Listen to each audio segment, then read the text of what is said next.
I'm Sarah Lewis, professor at Harvard University, art history and African American studies, and I'm here to answer a few questions.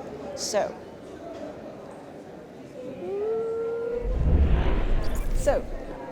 how do I convince my team that failure is necessary and natural in the creative process? Important question. So, we do this by reminding ourselves of what the creative process really takes. If you look at any innovation, whether it's Thomas Edison inventing the light bulb or whether it's the invention of Gmail by Google, it's all required failure for the creative process. So when leaders embody this, when the CEO can get up and speak about their failure, they can then inspire the company to reframe the importance of failure for the innovative process. So I can give you lots of examples, whether it's Oprah Winfrey speaking about the importance of failure, or J.K. Rowling doing it, Steve Jobs, but it's important for every entrepreneurial leader. And we do this by modeling it through leadership. So the next question. Right.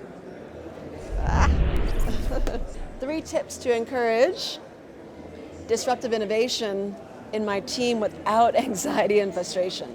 Yeah. So my recommendation about this is really simple. When you innovate, it can feel nervous, you can feel anxious, because often in the beginning, an innovative idea looks wrong. It can feel wrong.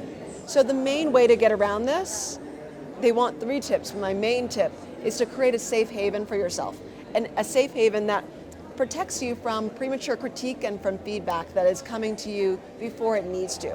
The other ways to do this that's tip number 1. Tip number 2 is to ensure that you have good camaraderie and fellowship on the path of innovation and creativity. It's really important. You can't do this alone. Any of us do this alone.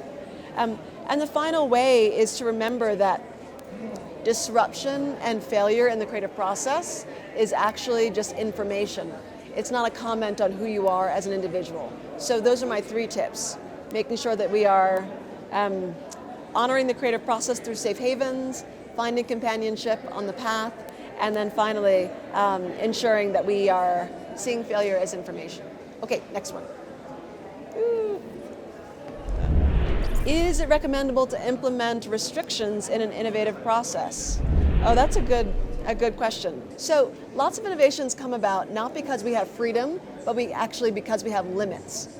Oftentimes limits actually push you to innovate further. So an incredible composer, here we are at this concert hall, composer Leonard Bernstein said, sometimes innovation just requires creativity and not enough time, like the limit there being time. So it's actually really recommendable to implement restrictions, yes. Okay. All right, so what are the 3 tips to keep my team motivated when results have been slow? The first is to find inspiration in the lives of the artists or the inventors, the entrepreneurs who really inspire you. Because oftentimes you'll find life lessons from just studying their journey. The next is to make sure that you have companionship and fellowship on the journey. I think that we often feel like we're doing this alone, and we never are. The final tip I would say is to remember your purpose and your passion.